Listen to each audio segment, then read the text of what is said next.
Hi there, I want to talk about something really important today, and that is shifting and warming up and getting a good mapping feeling of the fingerboard and a really fluid way of playing on our instrument. So I use Sevcik Opus 8 a lot. I love doing it. It's a book about shifting. It's kind of got a great idea of patterns and little scaly things that we can play. So a lot of times, instead of just practicing straight scales, if we practice something that uses scales that have patterns, we can kind of get a really, really good feeling of our instrument and a good, what I call, mapping of our fingerboard so that we can really know what to do when. So again, I use Sevcik Opus 8 a lot. I'm going to kind of play through a few things and talk about why I do them and what I do and just kind of go from there. So here's number one. There's a lot of exercises in here. I'm not really sure how many there are. There are just so many. But I kind of just go in order and figure out a few things. We have exercises on all four strings in each number, but I usually just kind of stick with one string. So today I'll just stick with the C string.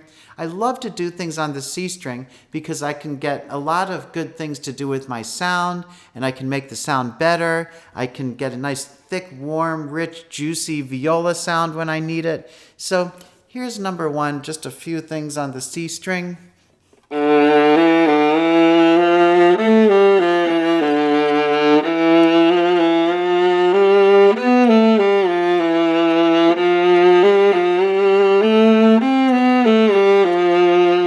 So that's kind of how that goes.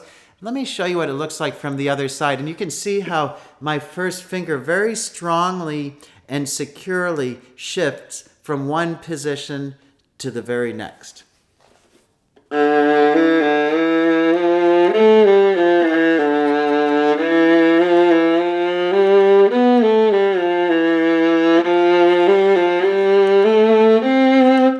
Like so. Now what I'm getting out of this is a real mapping because when I'm playing, the tetrachords of my fingers change from position to position in the same key. In other words, sometimes my first and second fingers are together, sometimes my second and third fingers are together, sometimes my third and fourth fingers are together, and sometimes none of my fingers are together. So when you see the first, so in first position in the key of C, my second and third fingers are together. In second position, my first and second fingers are together. In third position, my no fingers are together. In fourth position, my third and fourth fingers are together. So it's always changing, and that's how I map on the fingerboard. That's how I get things out of the exercise, because I have to always think of what those half steps are and where and when. So that's really important. So let's go on to number two. Number two is interesting because we actually shift from one note to the same note with a different finger and try to make things sound quite seamless.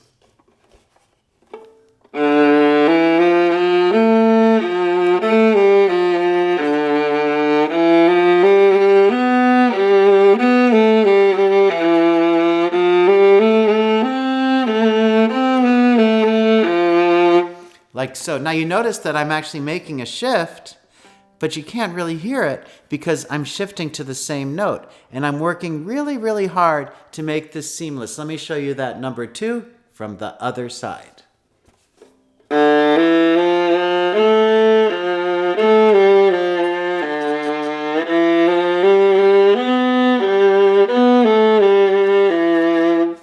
Like so. So you see that I'm shifting up to the next note, and I have to think again, where are those half steps? So that's also a good one. Now let's go on to number three. I know I'm going really quickly, but what I'm trying to show is that there's so many things we can get out of this, and it's almost personal. We can kind of figure out our own way of practicing this. And remember, we don't have to be perfect. What we're trying to do is to learn things. So you can do many different ways. In fact, here's number three. Number three is kind of tricky because it involves shifting down to the fourth finger, which is always hard because that means that our frame of hand needs to be very, very strong. So I'm going to do this slowly, really slowly, okay? So I might practice this like so to make sure that everything is secure in my technique.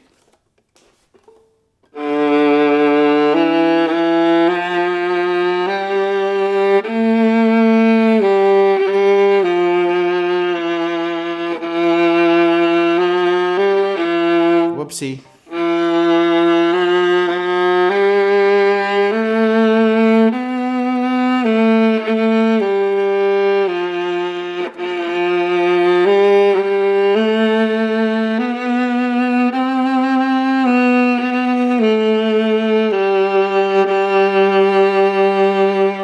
Well, you saw I played the wrong note, I did the wrong thing. I didn't get upset about it. I just went back and did it again and worked it out again. And I go slowly. It's really hard to do that, but it's really good for my fingers. I might do it a few times and just work on the flexibility of my left hand. Now I'm going to go to number 4, which has kind of a cool first finger to fourth finger shift. So I practice being very fluid with that, and I try to make things sound really smooth and pretty on the instrument.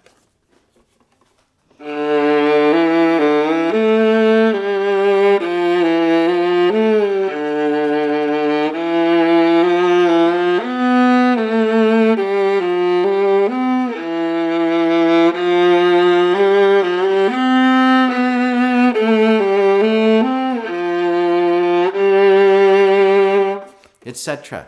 You'll notice that even though these go up to like 7th position, I'm just doing a few positions right now. Well, it's good to do that because that way I get a really successful practice and I get kind of everything I need, and then when I have a little bit more time, maybe I can try the upper positions, or I can just start on the upper positions. But right now I'm just kind of doing small things and trying to show you what I do.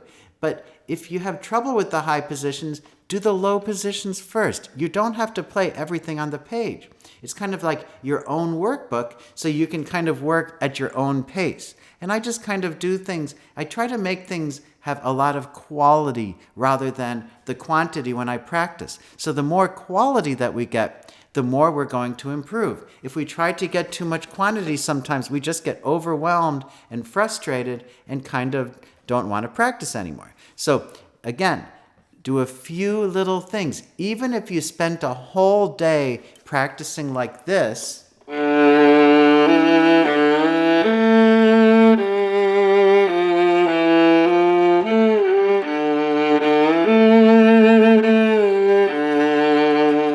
you notice that when I do this, I'm kind of working on my lead notes for the shifts. The lead notes for the shift is the finger that was down shifting to the new position and then releasing for my new note in the position. And that way I can practice for a long time to really get that idea of my fingerboard.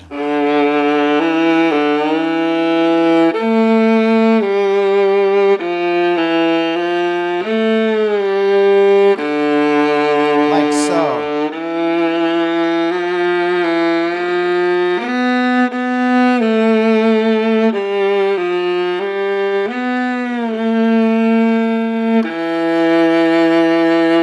Like so. So I'm really feeling around and figuring out things. A lot of discovery going on, which I love. Now, number 5 is like starting to figure out how to play simple scales on the instrument. And that's so helpful. Again, I'm playing everything in the key of C right now. In fact, something to mention is that I'm doing it in the key of C, but I can always change key signatures. I can play in the key of F or the key of G. I can play in any key, and it changes the half steps, and it helps me map out the fingerboard again. But right now, let's just keep it simple in the key of C with number 5.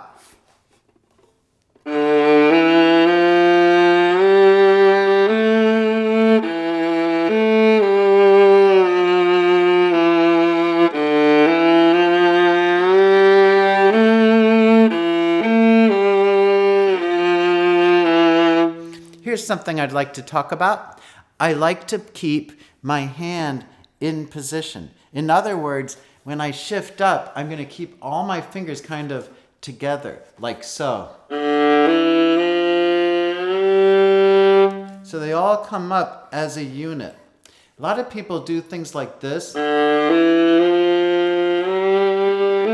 And I think it gets our hand a little bit disorganized. Especially when we're practicing exercises, it's good to have a lot of organization in the left hand. I know I'm talking about a lot of things and not being as specific as I am sometimes, but what I want to give you is an idea of how to do things and ways that we can work. So let me try that again and show you again how I shift up and down with my fingers kind of organized and in position.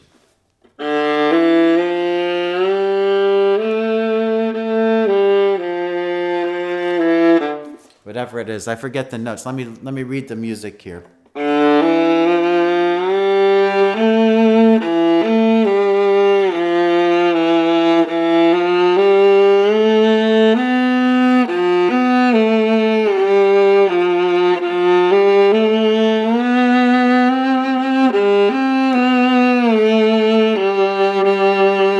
Now we can go one step further, and when I do those shifts, I can change my half steps between fingers to match the new position, which is very difficult. So first when I'm going from first position, which is a half step on the second and third fingers, to second position, which is a half step on the first and second position, like so, and that'll look like this.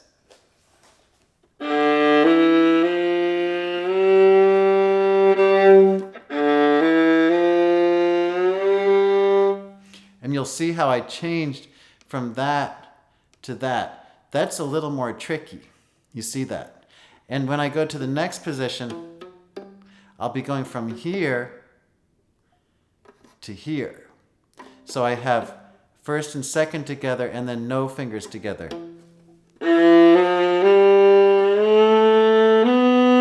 Like so.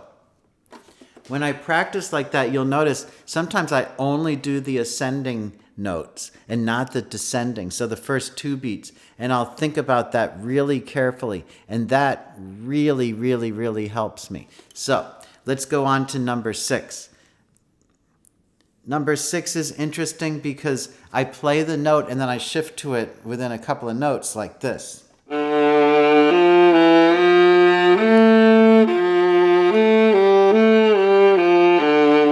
Like so. So it gives me a lot of stuff to do. You notice as I keep on going, things get more complicated. I have to think much more, but that really helps me. And again, I don't have to go through all of these things in one day. I can take my time. So I'm trying to stress that we kind of do things as we can, and we get better and better at them. I will tell you, if you do this every single day for 1 month, I'll challenge you to do that. If you can do this every single day for 1 month, your playing will improve like you never thought it could. It starts off kind of slowly. It's very frustrating, but after you get the hang of it, it gets so exciting to be able to play these things. So I'm going to play that one more time.